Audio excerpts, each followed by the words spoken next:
right, welcome back. We are here in Miami for Adobe Max 2024. Yeah. This is the Meet the Speaker session, and we're here with Anna McNaught.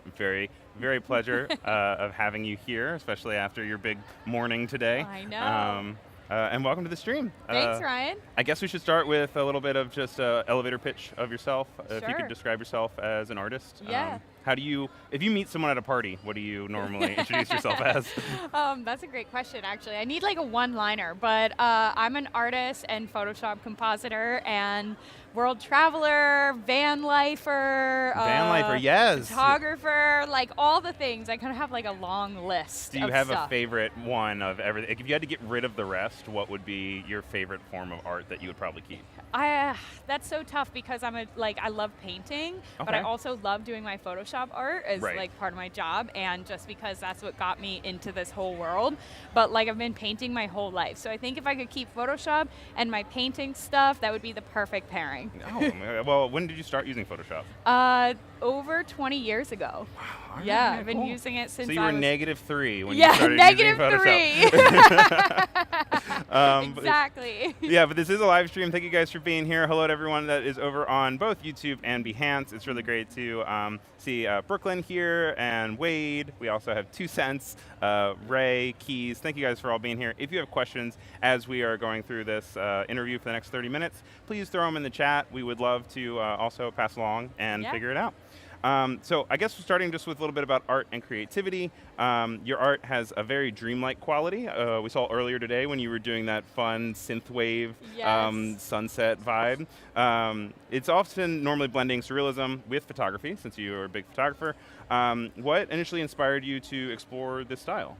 So when I was little, I grew up in like a very woodsy environment. Like my parents' property has 40 acres of land. We grew up with like woods and a pond and fields.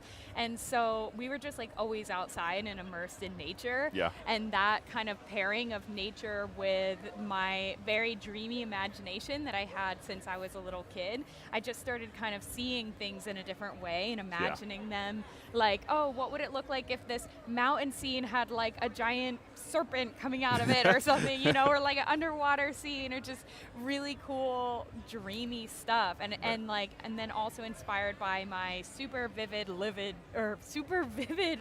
dreams. Oh, wait, you lucid dream? Yes, sometimes. That freaks me sometimes. out. I can't. It's very like sporadic. I wish I could control it more, Yeah. but Is that where you draw a lot of your inspiration? Do you feel like when you wake up in the morning, is that when you tend to have most creativity, or is it kind of when you're a little bit sleepier later at night? I would say it's like later at night. It's like on Yeah. that edge, like right before you fall asleep. Mhm. Especially if I've been creating art for a while, like if I'm really in a groove and a creative flow, then at night I'll be just about to fall asleep and I'll be like, oh my God, I see all these visions coming to me of what I want to create. And a lot of times when we're out traveling or like in nature, I'll see a beautiful scene and like can kind of start to like close my eyes and piece it together. Yeah, well, I know you mentioned van life a little bit Yes. and out on your adventures as well. I think that really also speaks to your technical aspects as well, because you have to be mobile and be Yes. able to work on the go. Yep. How do you feel like your technical aspects influence your art and photography, and how do you leverage that against what you create? Yeah, I would say like to be totally honest, so a lot of times the technical side of things comes from my husband James, who you Mhm. know well, and some of you know watching him as well. So he does a lot of like the technical side of the photography things with like taking the photos and stuff. But when I was more into that for, I don't know, a couple of years, and honestly I found it a little bit difficult because I have much more of like the artist brain. I'm much more like whimsical and free and want to just like kind of create and not get down to the nitty gritty of like any sort of technical gear and Right. stuff. So yeah, that's been kind of a challenge for me, I would say. But having his brain, 2 brains are better than one. That helps a it lot. makes you guys a great team. Yeah. You're like going back to your childhood, you're like, let me just run through the woods again. Exactly. That's all I want. I just want to run through the woods. I just want to be in the mountains. I want to be in the van, like exploring. I don't want to have to like think about f-stops or shutter speeds or anything like that. I'm like, I have a vision. Now, would you say that's like the first step of your creative process? Like, Yeah. yeah, all right. So Yeah. when you're starting a new project, how do you go from concept to finished piece? So I end up sketching a lot. I do a lot of just like very quick, like rough hand kind of pencil sketches, figuring out like what's the idea that I have, or like writing a lot in my journal too. So I'll write about like an experience that I have, and that will trigger an idea for a piece or something that I want to create. And then I'll kind of start to bring that to life a little bit more with more detailed sketches, and then piecing things together, whether it's like taking some images, doing some photography, piecing together like some artwork or stock images or a little AI sprinkled in here as needed.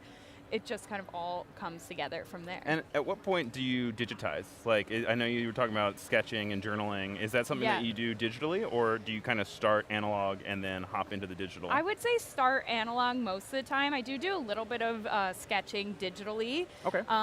But I end up really liking the feeling of just like pen and paper. Right. You know, you can't beat that. It's so good, and like really being able to get in there with texture and stuff. And especially for journaling, I've never been like a typing person for journaling. Right. I've always done that by hand, and I've been keeping a journal since I was like in first grade. Oh wow, so you've like kept up with it. See, Not I've every tried. day, but you know, major moments I journal about. And now, does that normally speak to kind of how you create narratives visually and how you storytell through your art? Yeah, definitely. I would say like a lot of those themes end up coming through, and even some of the things that have kind of made me who I am as a person and who I am in my career and who I am as an artist, those things have come through journaling or sketching or drawing or being in nature, have helped me kind of to discover who I am and feel more confident in myself and like feel proud to put my work out there. Yeah, now that's obviously taking a lot of like evolving and changing as a person and an artist. What would you say was the most significant shift in your artistic journey, and like how has that influenced the work you create? There's been so many major shifts. It's been crazy. Like, it's been a wild ride. So like, I guess one of the biggest shifts was when I first moved to LA and thought I wanted to be a fashion photographer, and that kind of took a major different direction, and then I ended up deciding to go into graphic design, and during that time I was just super lost, and I was selling solar panels door to door to make some money. No, I did not know that. That's okay. Yeah, so. Do you guys have solar panels on the top of your van? Yes, we do, on the top of the van. Not on our house, but on our van. On top of your van, that makes sense. So it was, Michael, so distracting, that bestie over there. So that was a major shift for me, just to kind of come into that and figure out, okay, what am I doing here? And then as I was working a graphic design job, that was another big shift again when I decided to go full-time freelance and started doing my Photoshop art that I kind of became known for and doing my own thing. And then from there, we kind of shifted again into traveling full-time, being in the van. I took a 1.5 year break from making a single piece of art. Wow. I just was doing travel photography with James, and we were doing TikTok and like kind of the travel influencer thing. And what's that account called again? Leave the Map. Leave the Map. Yes. And you can check that out at leavethemap.com, right? Yes. So we still like post some stuff on there every once in a while, but now that's become more for fun and less for work. Of course. So that was a big shift, kind of like changing. And then shortly after that, after doing the travel thing, I got offered the job at Adobe, and that was another big shift. How many years ago was that? That was 1.5 years ago. Oh wow, that's so fast. I mean, it feels like it's been much longer. 3 keynotes That's under fantastic. my belt. So How was this morning? How was it scary being in front of everyone? I mean, it's always scary, but it's also such a rush and like such a thrill to be on stage. And we rehearsed for 3 months, and so it ends up being just so much practice that you can like say it in your sleep. Right, you're like literally muttering in your sleep, probably is talking about your generative fill. Yep. We have a really great question from Adara over on Behance, and she's saying that you obviously spoke to a lot of journaling, and was wondering if the work that you created is kind of a journal in itself. Absolutely, 100%. I love that question, because so many of the pieces that I create, I can look at and know exactly how I was feeling in that time. Like, there's some pieces that are much like darker themes for me that people might not recognize, but I know it was like something that helped me get through a rough patch in my life or like overcome something. There's other pieces that like I know were during happy times, or things I'll look at, pieces I'll look at of mine that are like, oh my God, this was so monumental, this like was a turning point in my career? That's such a great question because it really is true. Yeah, do you feel like you have an era that was your favorite? Like, I feel like you Yeah. have like a blue era or something. Yes, I do kind of miss the blue era. Like, I went through a very like glow painty phase where, I mean, it's still something I love to do, and that's kind of like what I got known for a while. But my blue glow light painting era was my favorite. It's like everything was like aqua and green and like, you know, the woodsy colors, earthy colors, and it was really fun. Now, obviously, the creative field is changing. AI is becoming more integrated into creative fields. How do you feel about the use of AI tools in digital art? Yeah, I mean, I know it's such a loaded question. Yes, you know, I'm not trying to put you on the spot here or anything. Yeah, it's all good. Like, I mean, for me personally, I see a future where we can have both. We can have creativity from our own minds and from our own hands, paired with AI where it isn't taking over. And I think that we as creatives have the opportunity to make that like that's what we control, and we have the power to make that a possibility if we don't let it completely take over the process. So for me, AI is just a tool in my workflow. I like to use it for brainstorming. I like to use it for generative fill when I need to remove something, generative expand. And then like all of the rest of it is just like how I piece together my ideas and I'll keep it that way. Right. By the way, there is a very nice comment from Ibrahim over on YouTube. Said loved your presentation earlier today. Thank you. Which is, I feel like, widely agreed upon. Thanks so much. Now, you were talking a little bit about how you are using AI in conjunction with regular tools that you've already used. Yes. Have you experimented a lot with AI in impacting your work, or do you feel like you have your AI work and then you have your other work? I think it's kind of like bled together a lot, which has been a blessing and a curse. I found that it's been a little bit difficult to fully separate it from my process now, where like sometimes I'll have an idea of what I want to create. I'll have that sketch that I was talking about. I'll have the rough idea, and then I'll end up going to Firefly to kind of like rough it out, and I'll type in the prompt of what's in my head just to kind of see it come to life. And honestly, I feel like that's very helpful because sometimes I'll be like, oh my God, I wasn't really thinking of it that way, and I actually like that way more. Yeah. But then other times I need to stop myself from doing that so that I fully just let like my brain be the only brain. Right. And so it's like I think everything has kind of bled together, but I'm gonna kind of work on keeping things a little separate from now on. I don't know. We'll see how it goes. We'll see how it changes. You have your different eras, yes, so we'll see kind of like at which point it evolves. Now, that does get me excited. I'm a tech guy, so I like to talk about tech stuff. Something that I'm really interested about is you're obviously traveling a lot, like whether it's between Without the Map or it is for just Adobe travel, because obviously you're traveling all around the world. You were in London earlier this year, right? Now, I'm wondering, when you're using creative tools on the go, like are you using your laptop? Are you mostly on your phone? Do you use an iPad? Mostly my laptop if I'm doing like in-depth Photoshop work. I end up using my iPad a lot for sketching and kind of like the pre-planning. I use my phone actually the most for taking photos because I end up just being like, oh, I really like that. Like snap, couple things, grabbing some like I see some lights over in the distance. Like that's perfect. Put it on my phone, like bring the darkness down, and there's a little overlay I can use. Now, how long does it live on your phone? Do you feel like you throw Forever. everything in an album though? No, I'm so bad. I have like, I don't know, like 200,000 pictures just like dead on my phone. See, I mean, that's all part of it because you can always scroll back and do kind of like a roll through at any given point. Yeah, exactly. And with my, I have a photographic memory in some sense, so I'll know where something is. I'll be like, oh yeah, if I scroll 6 times, it's by this stuff. Next to the picture of a dog, then I have my picture of the trees. Yes. Now, then there's obviously new technology as well, AI, then augmented reality, virtual reality, new technological advancements. How do you see the future of digital art evolving with these new technologies? Yeah, I mean, I think that people will continue to kind of add these things into their workflow. I think especially with the augmented reality and everything. I don't know too much about it, but I have friends who have gotten involved in it, and being able to really immerse yourself in the work of art that you're looking at, whether it's like a design or like a piece of art or whatever, video, being able to step into the image and feel something that someone's feeling. Like, especially for me, having gone to like so many of these gorgeous places and photograph them and then turn them into art, it'd be really cool to give people like a full 360 experience where you can like smell it and hear it and be like, step into Anna's dream world.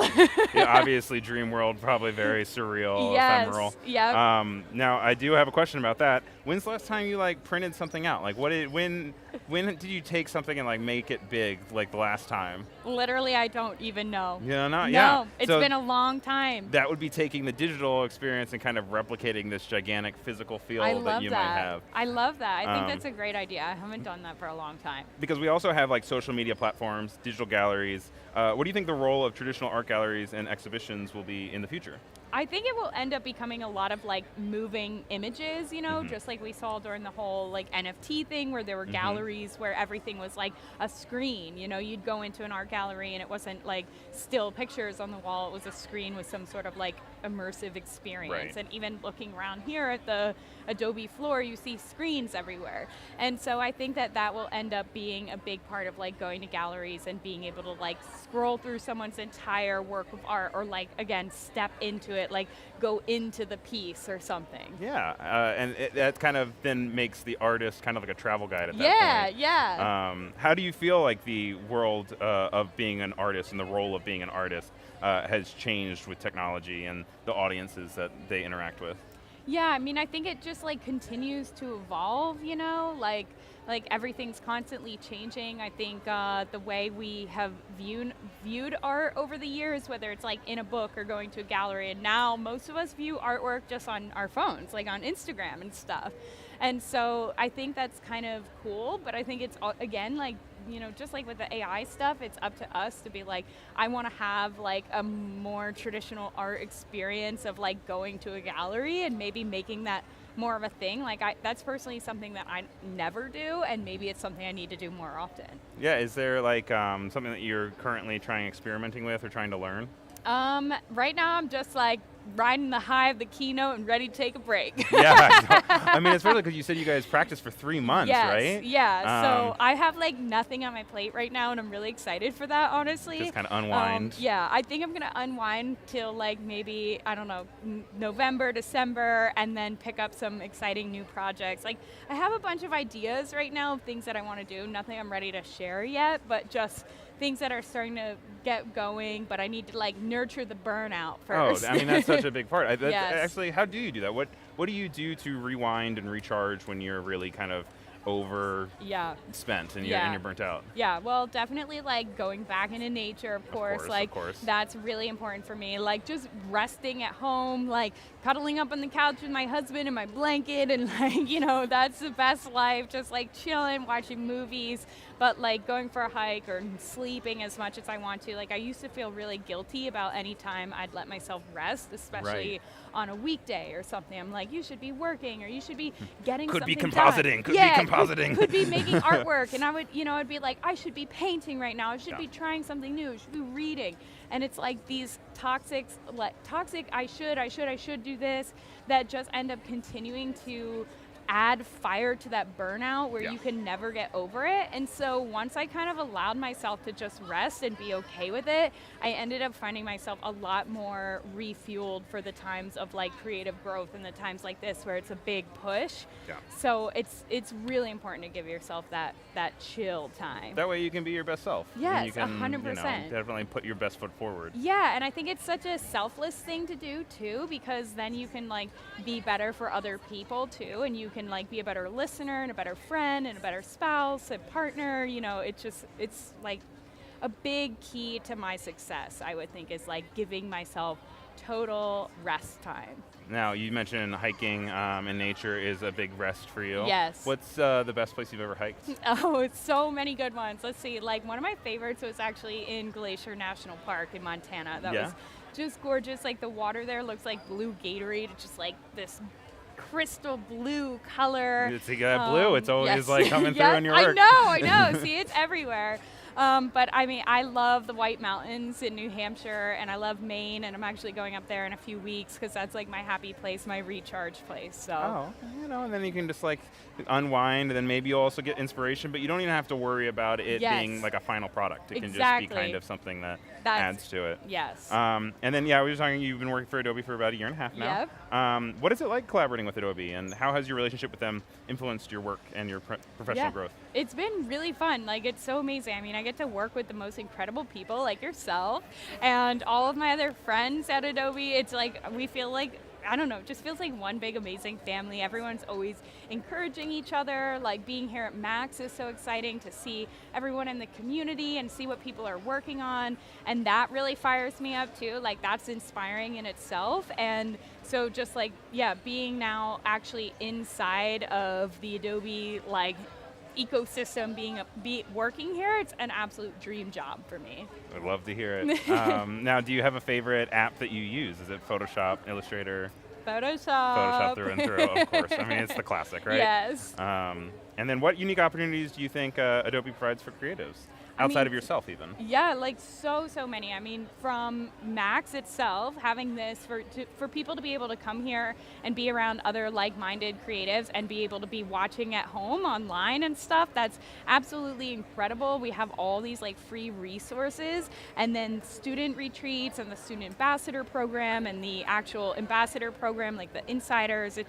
It's amazing that like we've built such a big network of like-minded people. I just absolutely love that. Yeah, and I think there's a lot of people that are looking to you as like a role model and as someone to be like, you're my North Star. Yeah. What would you say for someone who's getting into a creative field to follow in your footsteps? Do you have any advice? Oh, so that's like such a tough one to like package in a little bow. I'm sorry to put you on the spot. No, I love that. Anything that you provide will be helpful. We have people across all different experiences. I guess my biggest advice would just to get involved with things. Again, like exactly what I just mentioned. Like, message people. Message me if you want on Instagram. Like, happy to direct people to the right place, and just being proactive for yourself.